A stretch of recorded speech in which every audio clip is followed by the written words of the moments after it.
untuk pasien program yang datang itu tidak dipungut biaya sama sekali. Iya, dan kita bekerja sama untuk pasien-pasien program itu bekerja sama dengan dinas-dinas kesehatan provinsi yang terkait.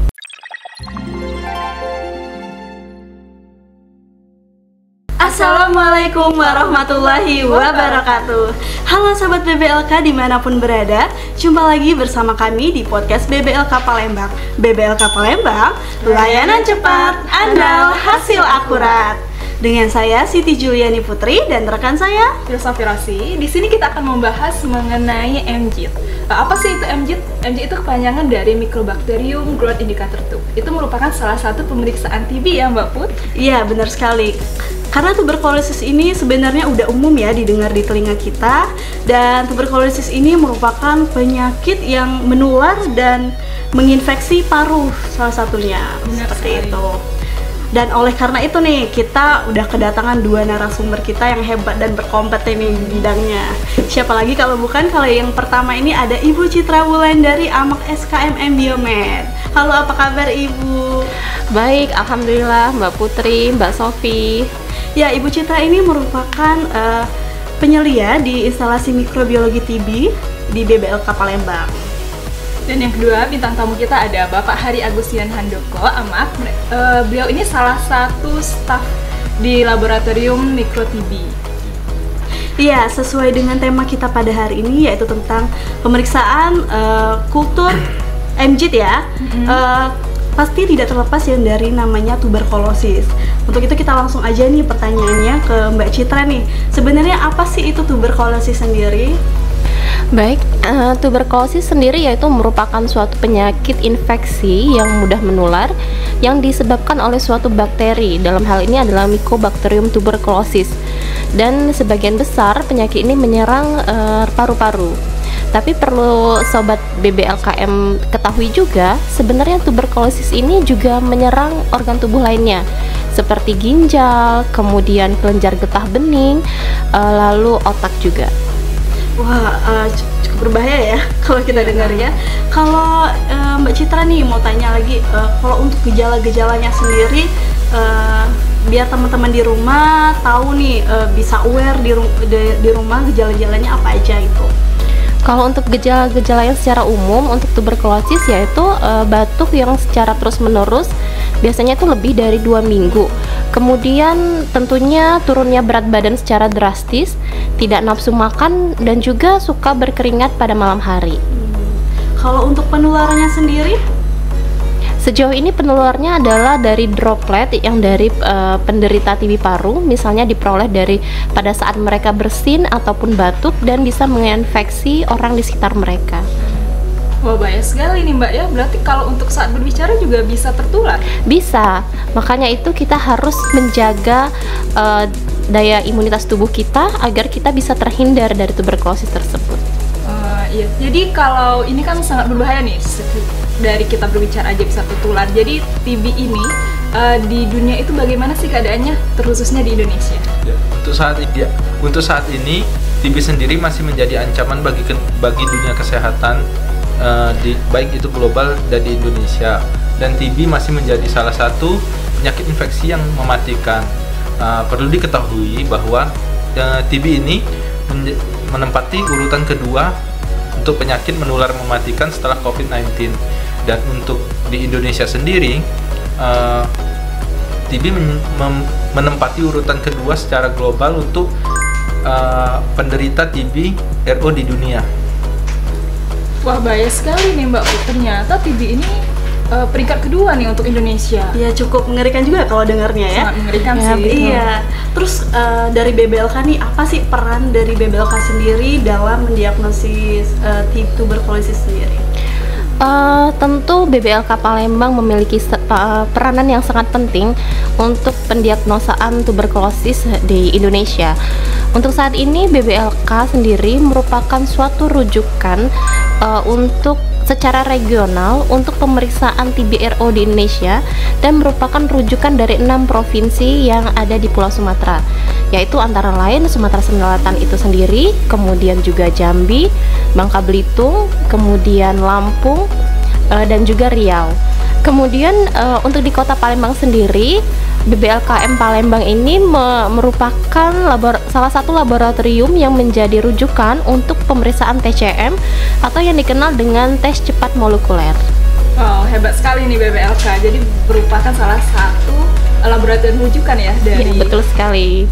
Terus untuk di BBLK sendiri nih, apa aja sih pemeriksaan yang ada di lab TB sendiri? Untuk pemeriksaan di lab TB itu sendiri ada beberapa pemeriksaan, diantaranya satu itu TCM. TCM itu untuk mengidentifikasi penderita itu masuk ke kategori TBRO atau TBSO. Kemudian untuk kedua itu adalah line probe assay. Jadi sama seperti TCM ya, pemeriksaan ini secara molekuler untuk memeriksakan resistensi obat-obat tertentu. Kemudian itu ada kultur tuberkulosis. Untuk tuberkulosis itu kalau di program itu digunakan untuk follow up dan diagnosa TB.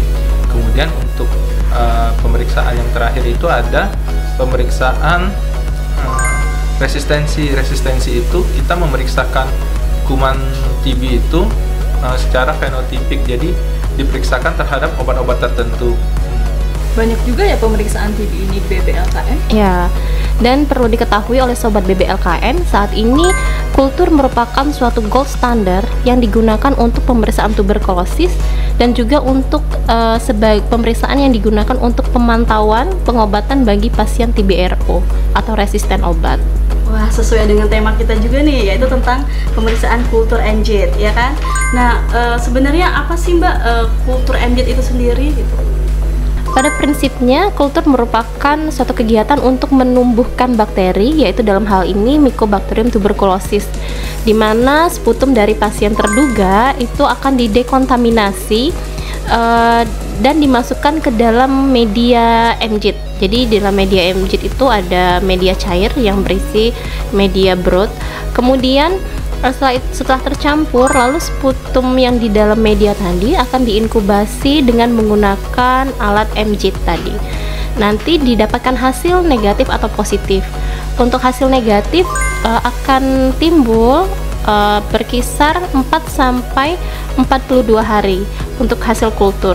Sedangkan untuk resistensi sendiri itu akan tumbuh 2 minggu setelah diperoleh hasil kultur positif. Ya, tadi udah disinggung nih bahwa kultur dari MJIT ini merupakan solid ya, solid. Terus ada nggak media lain yang bisa digunakan untuk kultur sendiri?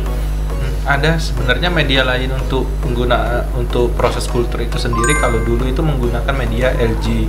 LG itu menggunakan media padat yang dibuat dari telur bebek.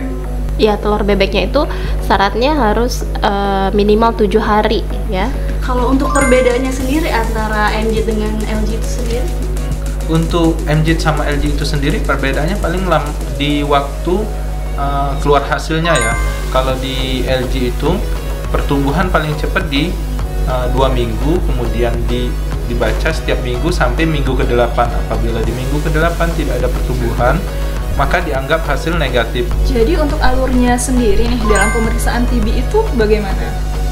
Untuk alur ya, untuk alur apabila si pasien mengalami salah satu atau beberapa gejala dari yang disebutkan oleh Ibu Citra tadi, contohnya dia kehilangan nafsu makan, turun berat badan, batuk selama 2 minggu, batuk berdahak selama 2 minggu, kemudian berkeringat di malam hari tanpa adanya aktivitas, maka si pasien bisa melakukan pemeriksaan atau melapor ke vaskes tingkat pertama, bisa itu ke puskes atau ke BBLK itu sendiri untuk dilakukan pemeriksaan TCM. Kemudian dari pemeriksaan TCM itu bisa didapatkan hasil pemeriksaan itu bisa masuk, kalau misalnya dia positif bisa dia dikategorikan SO atau bisa dikategorikan RO atau resisten obat. Kemudian dari kedua alur tersebut nanti beda pemeriksaannya. Apabila dia dinyatakan SO, dia bisa diobati di vaskes tingkat pertama. Tapi untuk pasien yang apabila dia dinyatakan RO, harus dirujuk ke vaskes yang memiliki Vaskes TBRO. Jadi nanti dari Vaskes TBRO itu diarahkan pemeriksaannya apa saja, pemeriksaan lanjutannya. Iya. Dan pasien TBRO dari Vaskes itu dirujuk ke BBLK untuk yang lini 2 untuk paket standar MJIT dan juga untuk pemeriksaan line prop ST lini kedua. Nih pertanyaan terakhir nih untuk Pak Hari dan Bu Citra. Berapa sih harga untuk pemeriksaan MJIT itu sendiri? Ya, karena pasti teman-teman di rumah pada penasaran sih kalau bagian ini ya Kak. Iya. Ya, untuk harga itu sendiri ya, kalau misalnya pasien umum yang langsung datang memeriksakan ke TB ke BBLK, itu untuk kultur sendiri di harga 435.000. Tapi untuk apabila diminta juga dengan resistensinya itu di harga 870.000. Itu untuk pasien umum. Cuma apabila untuk pasien program yang datang itu tidak dipungut biaya sama sekali. Iya, dan kita bekerja sama untuk pasien-pasien program itu bekerja sama dengan dinas-dinas kesehatan provinsi yang terkait. Wah, ternyata ada kerjasamanya ya antara Vaskes pertama, BBLK, dan dinas kesehatan. Iya, tentu kita saling bekerja sama untuk memberantas tuberkulosis ini. Sepertinya penjelasan dari dua narasumber kita ini udah cukup lengkap ya Kak. Iya, sangat lengkap sih. Mungkin dari Bapak atau Ibu nih ada nggak closing statement nih untuk teman-teman di rumah? Ya, paling saya akan memberikan sedikit pantun ya. Boleh. Dari Jogja pergi ke Bangka, Cakep. mampirkan diri ke pusat kota. Artinya Kita semua harus peka, ancaman TB di depan mata. Wah. kalau dari saya, ayo bersama akhiri tuberkulosis. Indonesia bisa. Yes, we can end TB. Wah. Yes, we can end TB. Jadi gini teman-teman, seandainya kalian atau keluarga kalian ini punya gejala seperti yang sudah disebutkan oleh Bapak Hari dan Bu Citra tersebut, boleh nih kalian periksakan diri kalian ke Pasienkes pertama. Nanti akan ada terduga dan atau apapun itu gratis statusnya ya untuk terduga TB. Jadi ketika kalian mengobati diri kalian, percaya di saat itu juga kalian sedang melindungi diri kalian sendiri, keluarga kalian, dan teman-teman terdekat kalian. Iya, betul sekali. Tadi udah pantun, masa kita nggak ada pantun nih? Iya, boleh. Oke. Rawatlah paru dengan gigi. Cakep. Janganlah TB datang menyerang. Sekian dan terima kasih. Jagalah kesehatan mulai sekarang. Oke, saya Siti Juliani Putri dan Saya Filsafia Rasi. kita berdua pamit undur diri. Sampai jumpa di lain kesempatan. Assalamualaikum warahmatullahi wabarakatuh. BBLKM Palembang, pelayanan cepat, andal, hasil akurat.